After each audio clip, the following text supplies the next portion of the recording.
Kenapa sih banyak banget orang kaya di dunia ini, dulunya itu orang miskin, atau dari keluarga yang biasa-biasa aja? Pernah nggak kalian kepikiran soal itu? Ternyata, ini bukan cuman kebetulan loh. Ini adalah bukti nyata bahwa nasib itu bisa diubah. Kerja keras, kegigihan, dan punya visi yang jelas.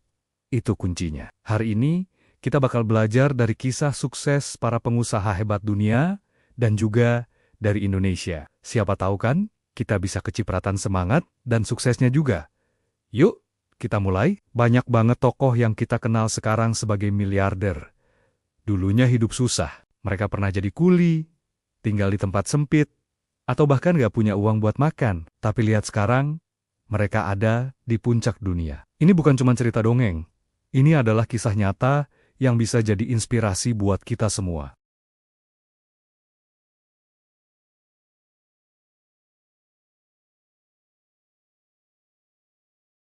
Tapi tahu nggak? Dulu dia pernah hidup sangat terbatas. Sampai-sampai dia harus benerin mobil tuanya sendiri, pakai suku cadang dari tempat rongsokan, karena nggak sanggup bayar montir. Bayangin, perjuangan Elon Musk itu adalah perjalanan membangun inovasi dari nol. Dia nggak langsung sukses, dia melewati banyak banget kegagalan besar, sebelum akhirnya meraih kesuksesan yang lebih besar lagi. Semuanya dimulai sejak dia kecil di Afrika Selatan. Dia sering dibully, jadi pelariannya adalah buku dan komputer. Umur 12 tahun, dia udah bisa bikin dan jual game pertamanya. Namanya Blastar.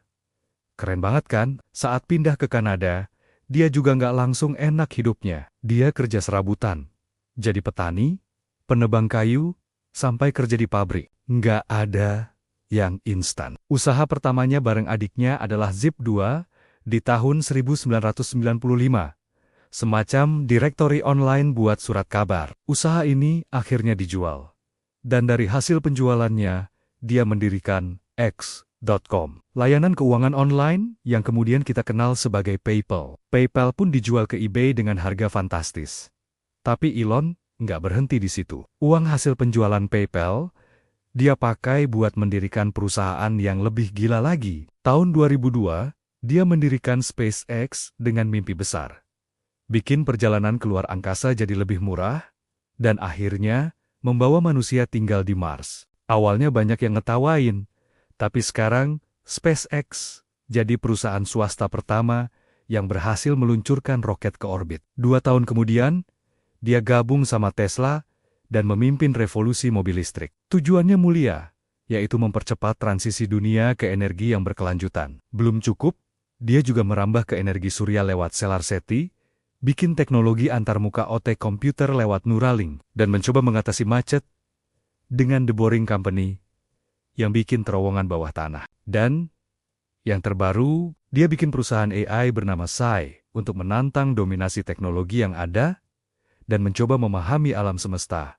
Luar biasa. Selanjutnya, ada Larry Ellison, pendiri Oracle. Kisahnya juga nggak kalah dramatis. Dia dibesarkan oleh bibi dan pamannya di Chicago. Ibunya adalah seorang ibu tunggal yang berjuang sendirian. Larry Ellison adalah contoh nyata gimana tekad baja bisa mengubah segalanya. Dia putus kuliah 2 kali, kerja serabutan di California, sebelum akhirnya mendirikan Oracle pada tahun ke-1977. Masa kecilnya di Chicago, itu dalam keluarga kelas pekerja. Setelah ibu angkatnya meninggal, semangat kuliahnya menurun, dan dia drop out dari 2 universitas berbeda. Waktu pindah ke California, hidupnya juga nggak menentu. Dia kerja serabutan, sambil belajar komputer secara otodidak. Dia bahkan sering ditolak kerja, sebelum akhirnya bisa jadi programmer. Tapi titik baliknya datang di tahun ke-1977. Bersama 2 temannya, dia mendirikan sebuah perusahaan yang fokus pada teknologi database relasional atau SQL. Perusahaan inilah yang kelak menjadi Oracle Corporation. Perjalanannya nggak mulus. Oracle sempat hampir bangkrut. Tapi Ellison itu orangnya gigih dan sangat agresif dalam pemasaran. Dia berhasil membawa Oracle jadi pemimpin pasar global dalam teknologi database. Dia menjabat sebagai CEO Oracle selama puluhan tahun, dari 1977 sampai 2014, dan sekarang masih aktif sebagai CTO dan Executive Chairman. Kisah Larry Ellison ini bukti nyata kalau kegagalan akademis itu bukan akhir dari segalanya. Keberanian untuk jadi beda dan pantang menyerah adalah kunci sukses. Meskipun harus mulai dari titik paling rendah. Sekarang kita beralih ke dunia fashion. Ada Amancio Ortega, pendiri Zara. Siapa sangka, di balik brand fashion global yang super keren ini, ada kisah perjuangan dari kemiskinan yang luar biasa. Ortega berasal dari latar belakang yang sangat sederhana. Ayahnya seorang pekerja rel kereta api, dan ibunya pembantu rumah tangga. Ada satu momen yang mengubah hidupnya. Waktu kecil, dia melihat ibunya ditolak saat mau berhutang di toko kelontong. Hatinya hancur, dan sejak saat itu, dia bersumpah akan mengubah nasib keluarganya. Di usia 13 tahun, dia terpaksa berhenti sekolah karena masalah ekonomi. Dia mulai kerja jadi pengantar barang dan asisten penjahit di sebuah toko pakaian lokal. Di sanalah dia belajar semua dasar-dasar pembuatan pakaian dan bisnis garment. Setelah punya pengalaman bertahan-tahan, pada tahun 1963, dia mendirikan bisnis pertamanya, Confecciones Goa, yang memproduksi jubah mandi. Tahun 1975 adalah tahun lahirnya Zara. Ortega membuka toko Zara pertama di pusat kota, La Coruna. Konsepnya sederhana, tapi revolusioner.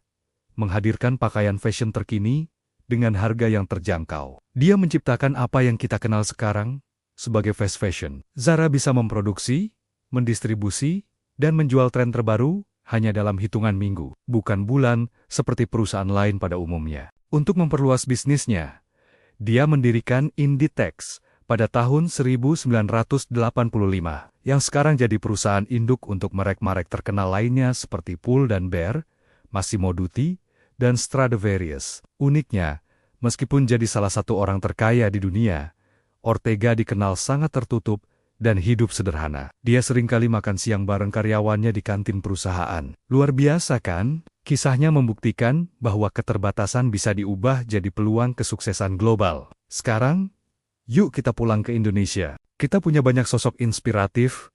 Salah satunya adalah Chairul Tanjung, yang akrab dijuluki si anak singkong. Sebelum sukses membangun kerajaan bisnis Citicorp di bidang retail, media, dan perbankan, beliau pernah tinggal di rumah petak yang kecil. Lahir di Jakarta, keluarganya terdampak kondisi ekonomi yang sulit pada masanya. Bahkan, sempat tinggal di losmen yang sempit.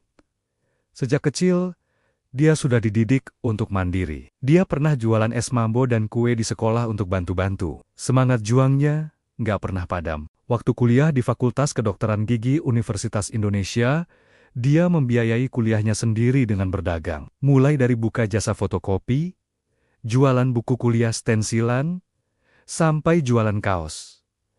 Awal berbisnisnya pun nggak selalu mulus. Dia sempat mendirikan toko peralatan kedokteran, tapi bangkrut.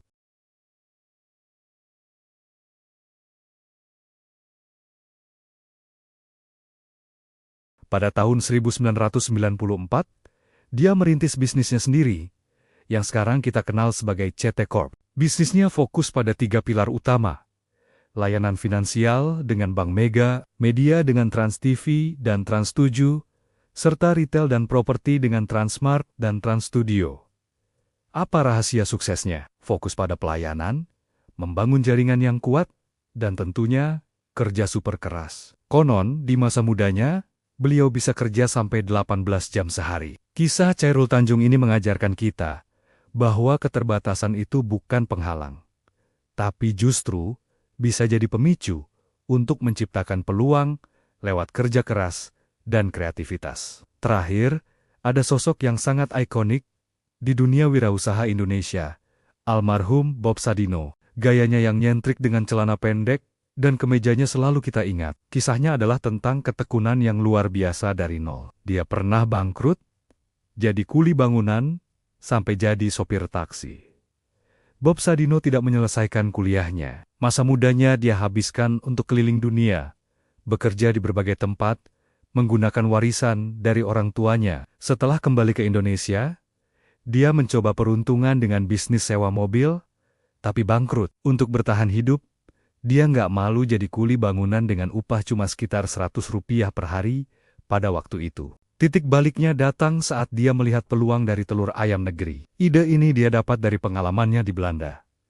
Bersama istrinya, dia mulai jualan telur dari pintu ke pintu. Awalnya, dia cuma nawarin ke warga asing di daerah Kemang, karena orang lokal saat itu belum terlalu tertarik. Dari bisnis telur yang sederhana inilah, usahanya terus berkembang. Pada tahun 1970, dia mendirikan supermarket mewah bernama Chemchicks yang menyediakan produk-produk impor untuk para ekspatriat dan kalangan atas. Om Bob, begitu sapaannya, juga seorang inovator. Dia memperkenalkan sistem hidroponik pertama di Indonesia, membudidayakan sayuran-sayuran impor, dan juga memproduksi sosis serta daging olahan.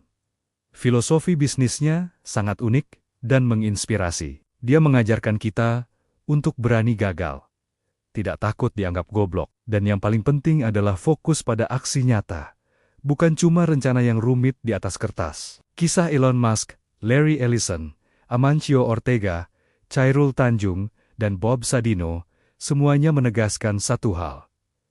Keterbatasan ekonomi itu bukanlah penghalang yang permanen, justru seringkali itu menjadi bahan bakar terbaik untuk bekerja lebih keras, berpikir lebih kreatif, dan berjuang lebih gigih. Mereka semua membuktikan bahwa dengan visi, kerja keras, dan kegigihan, siapapun bisa mengubah nasib dan mencapai puncak kesuksesan. Jadi, buat kamu yang mungkin sekarang lagi merasa di bawah, lagi berjuang, atau merasa punya banyak keterbatasan, jangan pernah menyerah. Belajarlah dari mereka. Mulailah dari apa yang kamu punya, sekecil apapun itu. Teruslah bergerak, teruslah mencoba, dan jangan takut gagal. Siapa tahu, beberapa tahun dari sekarang, giliran kisah suksesmu yang akan menginspirasi banyak orang. Terima kasih sudah nonton video ini sampai habis. Semoga cerita-cerita tadi bisa memberikan kamu semangat baru. Jangan lupa untuk like, komen, dan subscribe channel ini, biar kita bisa terus belajar bareng. Sampai jumpa di video selanjutnya.